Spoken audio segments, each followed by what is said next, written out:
Fitina. Tak, ja som vôbec neočakával, že by som mohol byť skokanom roka hlavne, lebo bolo viacej ľudí, ktorí vyššie vlastne poskočili o viac miest, jak ja, ale veľmi si to cením, že som vyhral aspoň nejakú tú kategóriu a veľmi to ďakujem ľuďom, čo na mňa hlasovali a mojim fanúšikom, čo stáli pri mne po celý rok a veľmi si to vážim. Tak ďakujem veľmi pekne. Tak túto sezónu, ktorú som teraz ako zahral, tak to považujem za moju najúspešnejšiu doteraz, lebo mám obrovské skúsenosti, ktoré som vlastne z ktorých vlastne som ťažil celý rok, ako napríklad z kvalifikácií všetkých Grand Slamov, ktorý som mohol hrať.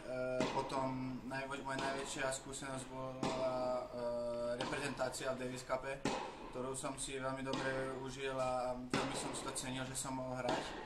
Aj proti Rakúsku, kde som vlastne svoj debut veľmi dobre zahral, že som porazil toho Dominika Thiema a potom v Amerike, že som mohol hrať s takými vynikajúcimi hráčmi ako je John Isner, Sam Querrey a proti najlepšej deblovej dvojici Bryanovcom. A prvýkrát som hral v finále na Challengeroch, čo sa mi podarilo 4-krát v tomto roku, čo som si veľmi cenil. Škoda, že nebol z toho titul, ale podľa mňa tento sezóna bola jednoznačne dobrá a veľmi som bol rád, že som to dotiahol až sem. A dúfam, že ten budúci rok bude ešte lepší.